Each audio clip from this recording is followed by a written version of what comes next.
Hello, friends, and welcome to this week's live talk show. I believe that I probably just did like a solid 10 minutes on my own, and I'm going to start the show now. This is very confusing, this setup, the way that they have redone their software. Okay, so I'll have to edit this beginning out. Hey, everybody, welcome. I already did the first 10 minutes by myself, and I'm happy to see that there are actually people there. I was wondering why there was no comments going on, so it appears that things are live. Let's get to the top of our show. I have this tiki theme behind me because, as you know, I'm asking people, what is the name of this weekly talk show? I have no problem releasing it also as a podcast if it's easier for you to listen to it if you can't catch the live stream. And so, therefore, I went with Tiki Andy's suggestion as the Brickey Room. Went over to Jeff Granito's Instagram account, a friend of mine who will be coming up on the podcast soon, and I made these tiki images. Jeff Pike, so happy to see you. Done by Saturday, so happy to see you. I literally did the first 10 minutes of the show all by myself because they have the new system so wild. All right, so this is what I want to talk about today. Oswaldo, how you doing? Brooks Engel, what's up, Disney fan? I love that. All right, this feels much better now that I know that people are here. And I've already done the first 10 minutes of the show, so I know how it works. Let's talk about Galaxy's Edge. Let's talk about the boarding pass system and if we think that this is fair or not. When we look at the boarding pass system, it's a really interesting way to handle such wild expectations. You know, in many ways, it seems unfair because we've been trained first come, first serve. Like that's just sort of the way that we are raised in America as adults. You know, that's sort of the order of importance or politeness. But if you thought about what would it really look like if people waited in line for this attraction, like how massive would that line really be? And that would also create, before we get into talking what that line could look like, that would also create such an abundance of people showing up to the park. And opening day, if people thought that it was first come, first serve, it would have been a public safety problem. I mean, it really would have been, hey, Manny, how you doing? It would have been such a crazy public safety concern because people would have pushed themselves to the limits. People would have waited for 3, 4, 5 days out there. So everybody who showed up early, and I got there at 2 a.m., we were all doing it on a hunch that would somehow reward us. But as the night went on and it just didn't change and they let people in the park, you immediately realize that as soon as they let people in, you realize that there was zero advantage to getting there at midnight. And what Disney has done is they have created probably the most brutal but fair way to get to ride an attraction that has extreme hype about it. And I want to say the extreme hype is very much warranted. I mean, this is that moment that takes the whole industry and pushes it further. I said in my review video that you can watch, I shot a video right when I got off the attraction, sort of telling you how the boarding pass system worked out on day one, giving you a spoiler-free review and then a very spoiler-ridden review. But sort of my ultimate thought was, I always wondered, what was it like when people saw the Tiki Room for the first time in the 60s? Like they had never seen animatronics before. The world didn't know that was a thing. And I always thought, man, what would it have been like to put on your best Sunday clothes, buy an additional ticket because Walt funded that out of his pocket, so that was a separate ticket, and sit in that room, and then all of a sudden the birds start singing, and then the storm starts, and then the tiki gods and the flowers, like that must have blew people's mind. And then fast forward when Pirates came out, and there was, you know, for the first time ever, this epic battle that you could float through the middle of. And then if we also look at the World's Fair, when people saw Abraham Lincoln speak for the first time and get out of his chair and stand up, it probably just blew people's minds. And I always wondered, if I could go into a time machine, what were these moments like? And I finally got that question answered because Rise of the Resistance is my generation's version of, holy shit, the game has been changed. And I would say that I could see a Disney Extreme fan 40 years from now, 50 years from now, who's rode Rise of the Resistance 250 times, go, man, could you imagine what they thought the first time they went through that Disneyland classic? So with that much expectation, and it's all warranted, how do you make it fair?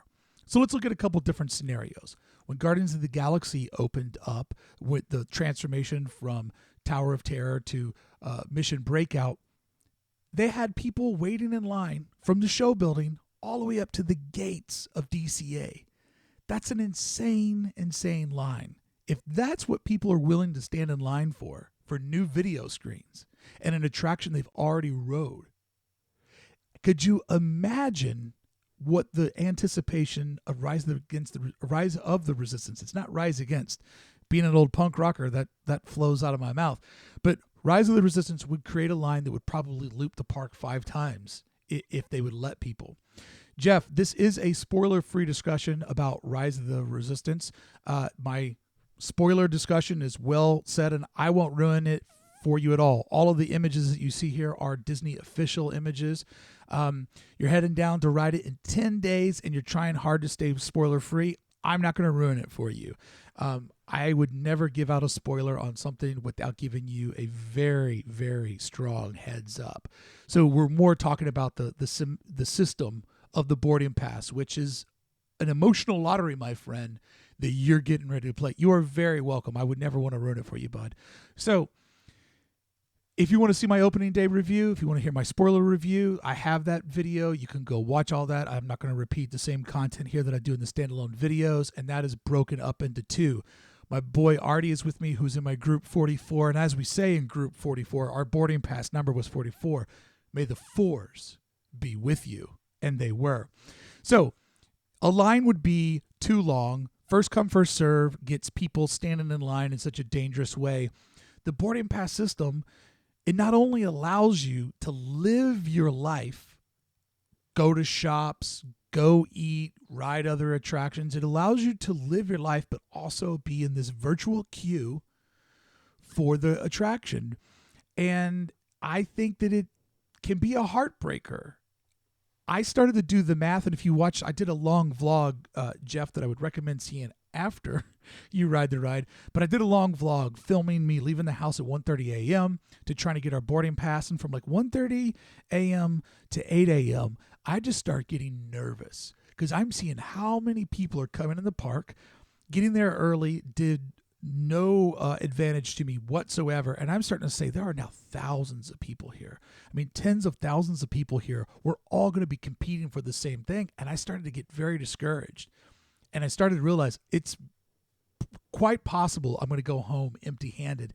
And I saw people go home empty-handed. There's a friend of ours that hangs out in the live chat with us here sometimes.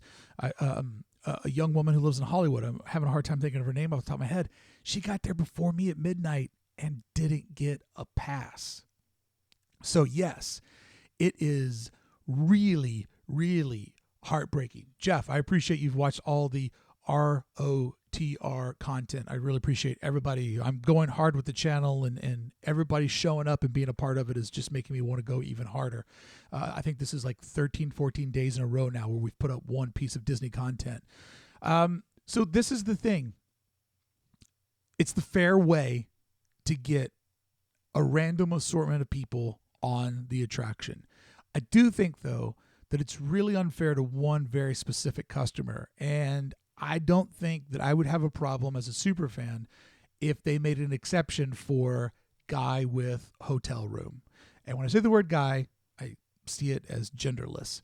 So imagine family, you and your partner, you fly out from Ohio, you book airfare, you book hotel rooms, and you have 3 kids that you've brought all the way across the country. You watch Star Wars movies together. You built the Lego sets together. Like, you love Star Wars. And all of a sudden, after 3 days of trying, you have to explain to your kids, well, mommy and daddy, or daddy and mommy and mommy. It's a lot of variables these days. And I'm cool with all of them. It's just kind of hard to get it all out. Parent and parent. There we go. Parent and parent just spent 5 G's, easy. And we don't have anything to show for it. I mean, we had 3 amazing days at Disneyland, but we didn't get to deliver for you what you want. I would have no problem with that. The boarding passes are an incredible concept if you get one, and awful if you don't. I completely see what you're saying there, and I can't read I'll read your screen name. Kaliska Kugi Yangana says that, and I agree with you that, hey, it worked out for me, but I was already talking myself down, saying if it doesn't work out for me, it is fair. And I, as a local, as somebody that can go to the park, I could leave this live chat right now and be on another live chat in 30 minutes and be at Disneyland. I really feel bad for tourists. I feel bad for the out-of-towners. That's where it doesn't feel fair to me.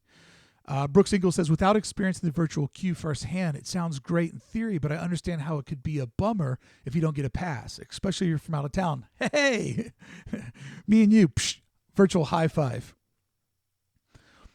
So there you go. I mean, that is definitely something that a lot of people are just going to have to deal with. And I would understand if there was a package that if you bought a hotel room, they could guarantee it to you. And I saw Kelsey. I will go with that. That's good. I have a hard time. I have a reading thing, and when all the letters are squished together, I don't know where one name stops and the next name begins. So Kelsey will be awesome from now on. Thank you for explaining that for me.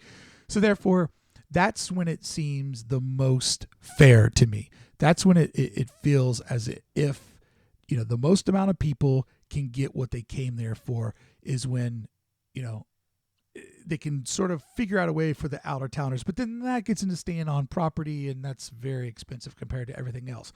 But I will say this. It seemed about as fair can get. Done by Saturday says, yes, bringing your child out and not being able to get a pass would be a total bummer, especially when AP holders snags things for their fourth ride. I agree with you. I would feel horrible riding it for a second time and you and your family not getting on for the first time when the clock is ticking. It's a tough situation, but yes, you're absolutely right. Manny's going Saturday with 4 friends and just gathering as much information as tips on how to successfully get a boarding pass. So I've heard 2 different opinions on this. I'll tell you what worked for my group. We had 2 different people load up all of our passes, and we were trying twice. I've heard people say, well, if you have 8 passes and 8 different apps, then it's working against each other. I don't see how that's possible. There hasn't been an official word from Disney say it's not, and I say play the lotto. I say load up everybody who's an adult in your group, give them a phone, give them the boarding passes, and just start swiping at 8 a.m.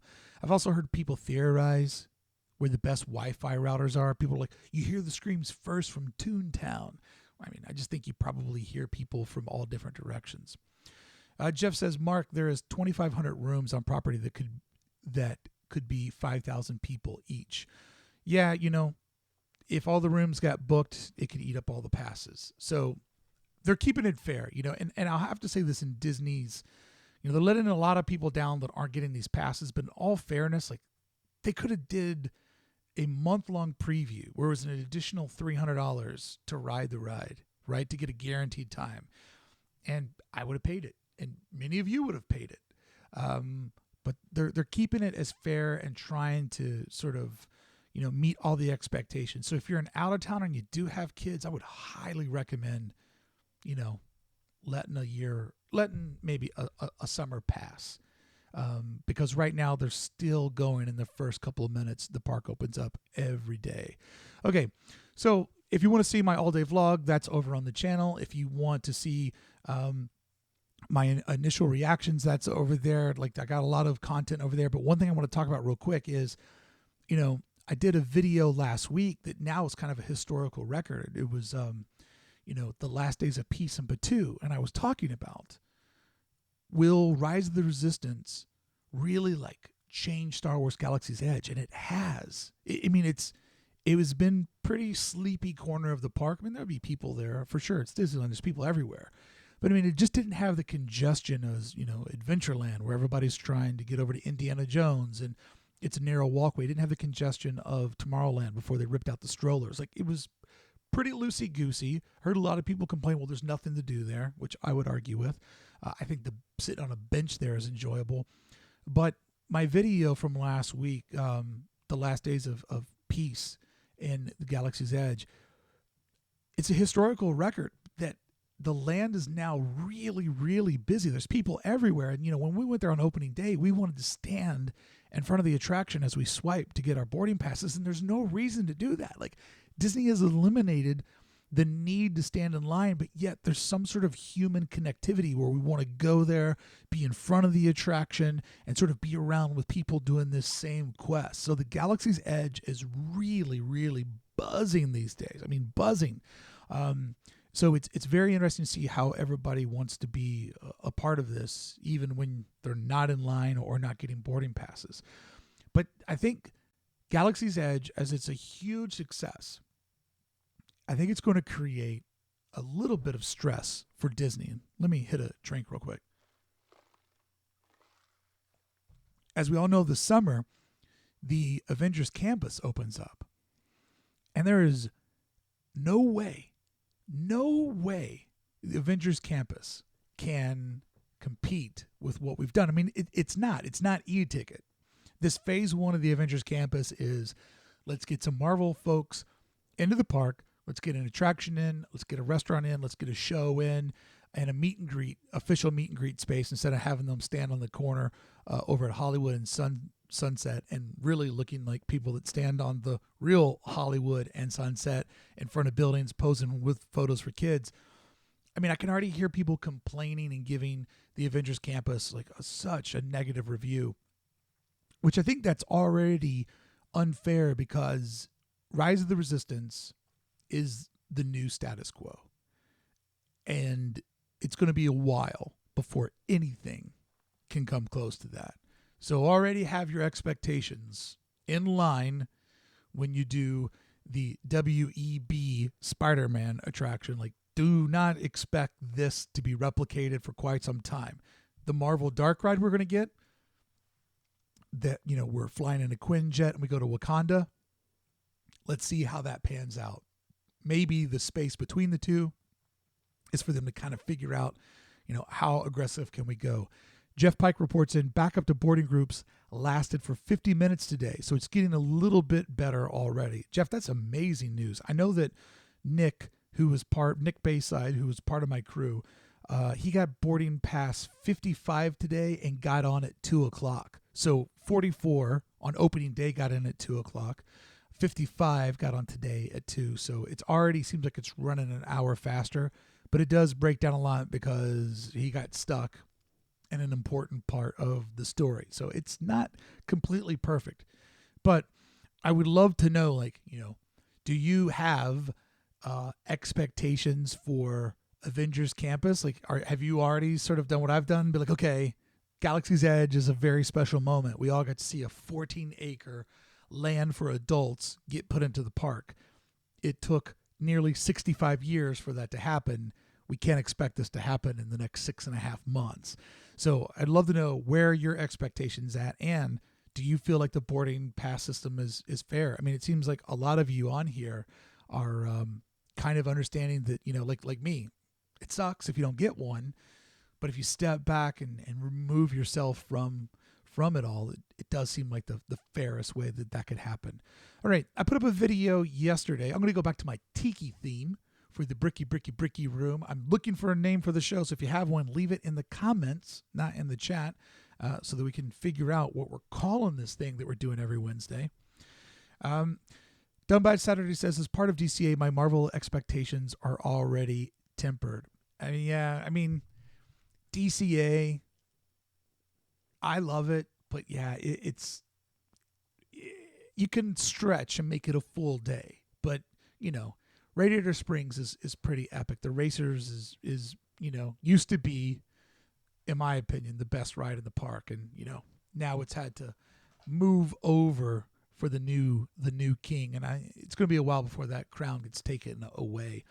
Okay, so I put up a video yesterday how to navigate the park, and I'm curious, for those of you that are over on the live stream, how many of you know all of the different little sort of trails? Like, Disney has done a really good job of, there's the main thoroughfare that, most everybody is strolling through and walking, 5 people walking shoulder to shoulder instead of like they're in an invisible car, sets of 2. I would love to know, like, how many of you know where those inner paths are? Because normally wherever you're walking, there's normally sort of like a hidden, like, second path. And maybe this is designed for cast members to be able to avoid the congestion.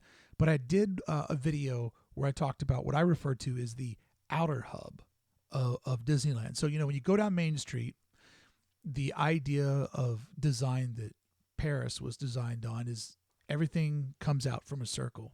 And when you go to England and you walk around, you see these old towns where like everything sort of angles in to the city center.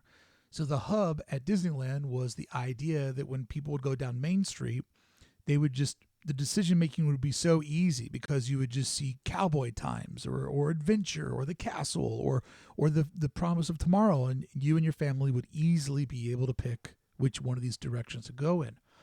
The problem with the hub is there's so many people flooding in and out now because of parades and nighttime shows. It can get extremely congested.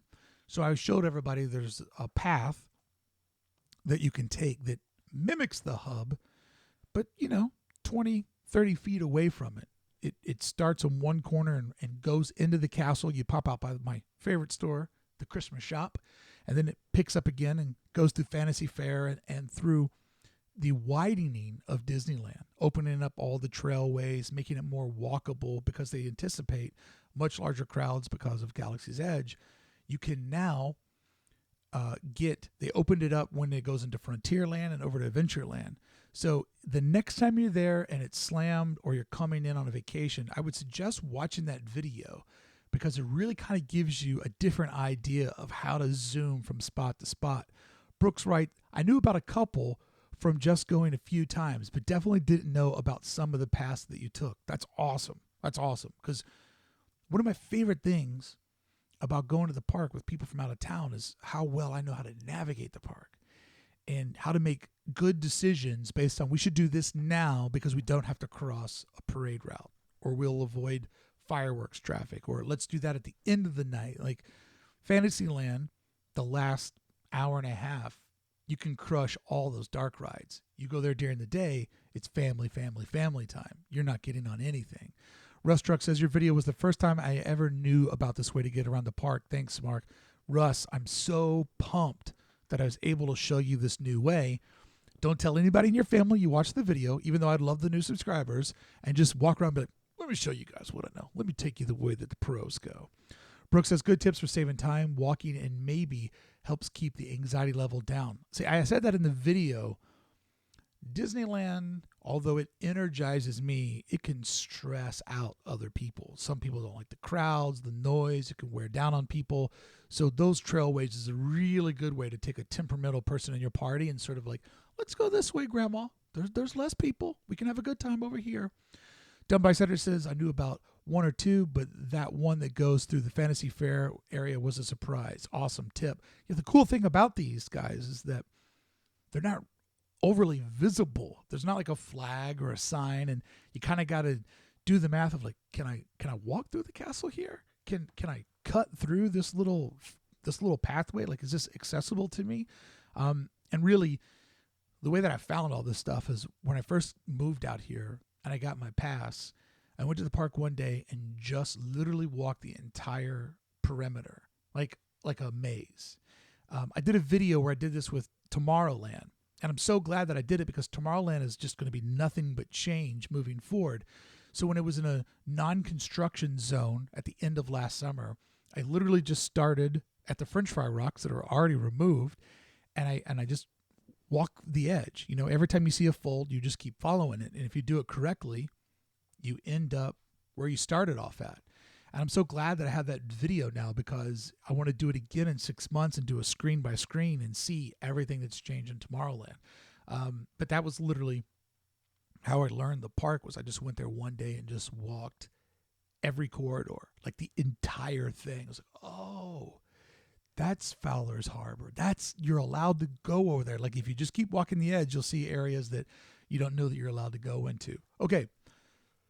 Galaxy's Edge was epic. But Disneyland is alive and breathing. There's always new things happening. And we have a new parade coming, the Magic Happens Parade, which I'm really curious about this. if you follow Disneyland over on YouTube, they just put up a little 2-minute teaser video that really doesn't show a ton, but they did give a little bit of a description. This parade, Magic Happens, it will open on February 28th. That's a Friday. Why didn't they open it on the 29th? If you're talking about Magic Happens, the free day of the year, the leap day of the year, like February 29th is the most magical day of the entire year because it's the bonus day. It's one less day you have to pay your mortgage. Jeff Pike says it's a great video. I use all those pass and I've been out of state AP for a couple of years. There you go. He knows the way. So the Magic Happens parade, I'm really curious.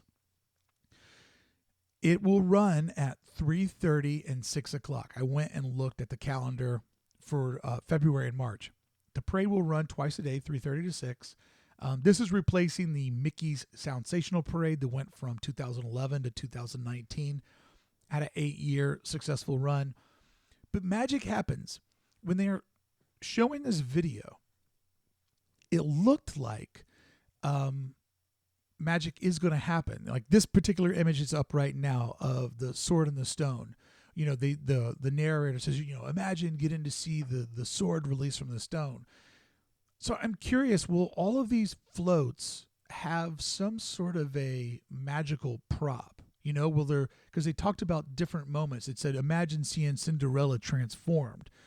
You know, if you've ever seen the Frozen, this image right here of Cinderella, imagine her being transformed. If you've seen the Frozen stage show over in DCA, there's a moment, spoiler, where Elsa's the snow one. There is a moment when her dress goes from white to blue. And I've often thought about, like, how did they do that? Like, that's one of those things I haven't been able to figure out. Like, how did they do that? So I'll be curious, do all of these floats actually have a magical component to them? Is there a way where something on here happens and we'll get to see this magic trick happen, you know, every couple of minutes as the parade goes down the parade route? I'm very curious about that. And if so, why would they do this as a daytime parade? Because my favorite parade I've ever seen at Disneyland is Paint the Night. Paint the Night is just so good at nighttime with all the lighting and all the different vignettes that they bring down the parade route. Like, it's such a good show that I'm very curious about magic during the day, because night just gives you so much more room for sleight of hand and to use, you know, lighting effects that could really create some magic moments. David Gallo says, is that where the sword went? You know what? Did the sword getting pulled out of Fantasyland, has that all been a marketing gimmick for the new parade? I think Gallo's on to something there. Artie says he can't wait to see Coco turn into a real boy. Dude, I am so pumped. And in the video, I found out that Coco isn't the boy. His name's Miguel. I did not know that. I thought that Coco was a skeleton that just wanted to be a boy, but he had to drink the magical cocoa that would turn him into a boy. And then I find out his name's Miguel. So I don't even know who Coco is. I love the park. Don't watch the movies. They're too emotional for me. I cry every time I go to Disneyland. I don't need to watch a movie and cry. I don't get any payback there. Done by Saturday says it'd be super interesting to see this live, vignette after vignette of how did they do that. And if you look at this art, I know it's concept art, but a lot of these are very landscape type floats.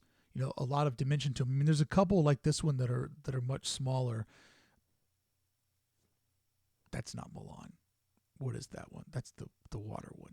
But, you know, there's a lot of these that are pretty small, but then some of them are really epic. And then, like, you know, I've seen a lot of them sort of like the transparent plastic, you know, where they use water, where I'm anticipating some sort of effect. Like, you know, when you see the horse and the area where Anna's standing on top of, like, you know, yeah, it's just so curious to me that this is going to be a daytime parade, how they're going to do it. But we'll see. You know, the Disneyland parades, the Disneyland fireworks shows, the nighttime shows, like, it's easily one of my very favorite things about the park because it's really kind of that moment of magic. And it's also kind of the moment when the park feels like a community. I remember when I went on a AP premiere of Paint the Night, it was just one of those nights where everybody was excited for the new parade and you kind of got to meet all of your neighbors around you and everybody was having fun. And then when the parade started, because you kind of felt like you knew the people waiting around you, it just really made Disneyland feel like a real little town, which is always sort of my favorite aspect of it. All right, so this will kick off February 28th. You know I'll be there to figure it out, but this has now got my wheels rolling, because I really love production art. I really love stage sets, and Disneyland can build them better than anybody else. So I'll be interested to see. Jeff says, look at this guy, Jeff Pike, already a producer of whatever we call this thing. Sunset on February 28th is 5:45, so it'll look dark for the second parade. I love it. Jeff's like, wait a minute, I'm going to get to the bottom of this. I'm going to figure this out. I'll do it for the Brickey room. I'll get to the bottom of this. Jeff, great intel. Respect, brother. Respect. Oswaldo, I'll see you there, bud. I will see you there. Okay, so let's do this. As we wrap up today, I want to talk to you about the actual show here. I've been given the name the Brickey Room, which is why I came up with my tiki theme and stilled images from my buddy Jeff. If you don't know Jeff Granado, he's a Disney artist, fantastic guy. He'll be at the Festival of the Arts, I believe, next week out in Orlando. Say hi to him if you're out there. I've also been given the name the Brickey Mouse Club. Not bad. I like that one. But we need to come up with a name for this because I have no problem turning it also into a podcast and putting that up a week because I know it's hard to do the live stream. But the reason why I wanted to do this on YouTube and do the live stream is to hear your thoughts. Like, I mean, I could talk about Disneyland all day, but I'd like to talk about it with other people. So pumped to see you guys commenting over there. So leave a comment on the actual video if you have an idea for the name of the show. And also, I would love to hear your super chat, or not super chat. I would love to hear a topic that maybe you would like for us to get into, something that you would like for us to explore or to talk about, because I would love for you to be as much a part of the show as possible, which leads to why I said super chat. I've been doing a live series in the park. I've now done it 2 weeks in a row called Disneyland Uber Driver or Uber Game. And what I do is I go live, and then when people give me a super chat, and I don't ask for any amount of money because I'm just excited to get $2 or $20, whenever people super chat me, they can request a destination inside of Disneyland, and I take you there. Not only do I take you to that moment to see that thing, but I take you there and give you some sort of fun facts along the way and kind of give you a tour of it. And that's one of the many ideas that I have to make the channel very interactive and also creative ways, I'll say, to raise money so that we can keep doing all this content. As I said, I think this is maybe 12 days, 14 days in a row that we've dropped one piece of Disney content on YouTube every day as I'm trying to build this. Jeff, I appreciate that you think Uber Driver is such an amazing idea. It's been a lot of fun. And it's been a good time. So one of the things I'm going to do, because it's been so successful, is soon, maybe by next episode of this, there'll be a green screen behind me. And I thought that it would be really, really fun to have some of my designers or non-designers design what set that I sit in. Because like right now, I'm just in this little box so we can put artwork over here. But wouldn't it be fun and funny if some of you sometimes were to build the set that I sit in so I can superimpose myself wherever? And I also thought it would be fun to go to the park and do long shots. So maybe it just looks like I'm sitting up on the stairs at the train station, and for the time that we're talking, you could just see people cruising up and down Main Street, or just see people, ripping through Batuu. So many different ways that I want to put it all together and have a fun time. And sometimes it requires just community involvement, and sometimes there'll be just a super chat just to sort of make it to a way where, people that are investing in the show I cover your topics, or I put up your background, or just sort of a way to sort of reward it, because it is a lot of time and I don't mind doing it. I just want to make sure that I'm doing it for a community that appreciates it. So as we wrap up today, got a couple of minutes left, went a little bit fast because I had to do the first part of the show twice, still learning how to get this system to work with the YouTube system. But if anybody has any last minute comments or questions, I'll gladly take them before we part ways. I will tell you this while you're maybe typing.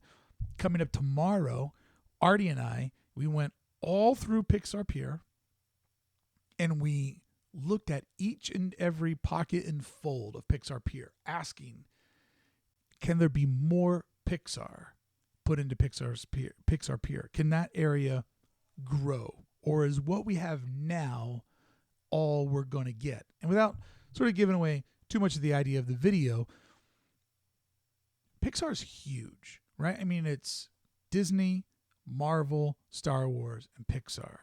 And in many ways, Pixar is much bigger than Star Wars and Marvel, because Star Wars and Marvel is like one world where all characters are tied together. But Pixar is infinite in its possibilities, infinite in its connectivity to its fans. And to have that back corner that's always kind of been a trouble corner of the park be designated as Pixar Pier. I mean, Pixar could be a third gate. It could be its own park. All of DCA could be Pixar, and it would be great. It's not exactly my favorite property, but I understand its significance to pop culture. And so we went through. That'll be tomorrow's video, where we actually like looked at it and thought, can we fit more in? Is there more space here? Because one of the things I love about Bob Iger is his idea is, look, it's way easier for Disneyland to take employees and show buildings, and they could build a place in Fullerton that's not even in Anaheim for pennies on the dollar, and have a warehouse where people work and build stuff, and then at night put it on flatbeds and drive it down to the park. The most expensive place to get more land is on the footprint of the Disneyland Resort. So when we look at the new Mickey Runaway Railroad that's going to be opening up in 22, that is backstage converted to stage. When we look at the Galaxy's Edge Batuu, yes, some of that was the barbecue area, but a majority of it was backstage buildings. So we kind of walk around and we look, how much more room is there for Pixar to grow? When we look over at phase 2 of Marvel, did somebody super chat me? What? When we look over at the growth of the Marvel land, the phase 2 is going to be backstage. It's going to be huge. It's a huge footprint that's going to go back there. So when we look at that, I'm very curious on how that's all going to work out. Oswaldo says, is Cars Land part of Pixar Pierish? Technically. I mean, technically, it's a Pixar brand. It's a great point. They touch butts. They're right there next to each other. It says chat revenue $50, but I never saw a super chat go through. So if somebody did a super chat, I appreciate it, and don't want you to think that I didn't say thanks, because I just literally never saw one. Anyways, the idea of can there be more in there? That's tomorrow's video and something for us to explore. But Oswaldo, that is an excellent point, that Cars Land technically is right there. It's a part of it. So as we wrap up today, boarding passes, hopefully you get one. I see a lot of you are on your way out to the Galaxy's Edge to be a part of all of that fun. I hope that you get one. Can't wait to get your reviews. The Magic Happens Parade, that's coming up soon. Hopefully we'll get out there. I'll shoot a video and try to cover it as best as I can. And I hope you guys are enjoying all of the content that is going up over on the channel. I'm having a lot of fun doing this, and really, really having a good time having so many more Disney folks in my life. Kelsey says, now knowing what you know about Rise of the Resistance boarding passes, would you say arriving about an hour before opening is safe? Yeah, I would say that if you see that the park opens at 8, I would say to just shoot for getting there at 7. that would be my suggestion, is to get there then, because you just got to get in by 8 o'clock, and the line moves pretty fast. So I would say getting there an hour beforehand would mean that you probably wouldn't be caught in a pinch point of a queue up. Because the worst case scenario would be is that it's 8:05 and you're still waiting for Herschel to scan your ticket to get you into the park. And I say Herschel because our cast member on opening day was an older guy named Herschel. And Herschel was scanning our passes really slow. And we were watching every other turnstile go 5-1. And we're like, if Herschel comes between us and Rise of the Resistance, like if we got up early and we came here and Herschel blocks it from us, I'm going to go nuts. Oswaldo says, live premiere of Magic Happens. Not a bad idea. According to Jeff, the sun goes down at 5:45, so me and every other vlogger will be there, I'm sure, live streaming it. But hey, you want to watch this stream, right? All right, I'm going to wrap it up. Good luck to all of you going out to Rise of the Resistance. By all means, please leave a comment below if you have a topic you'd like for me to get into next week, or a video suggestion. And also, please leave a name. Eventually, we got to figure out what we're calling this thing. I don't think that we'll call it the Brickey Room, but it does have a nice ring to it. I appreciate that so much from Tiki Andy, who I got to see at opening day. And I'm eagerly waiting to see what we can all put together. Having so much fun doing this every week. Make sure if you follow me over on Instagram, at Mark Brickey, that's where I will announce what time the live is every Wednesday until we figure out like a time that it is each and every week. Hey, momentary. Thanks for all the great videos lately. I appreciate it, man. As long as you keep watching them, I'll keep making them. Tony Mendez is trying his luck for Rise of the Resistance Friday. You're doing it in Florida, I'm assuming. He's going to get to Hollywood Studios at 6 a.m. All right, well, good luck, Tony. May the fours be with you. Thanks a lot, everybody, for hanging out. If somebody did leave that chat revenue, sorry, I didn't see the super chat. Super appreciated. If I figure out who you are, I'll make sure that I do something special for you on future content. Till the next time we hang out, which will be tomorrow if you see my video, and I will be live again on the Park Friday. Not Ubering, just live for the sake of being live. Thank you so much for hanging out with me. Always fun to hang out and talk Disneyland with each and every one of you. Till the next time I see you, live the magic every single day.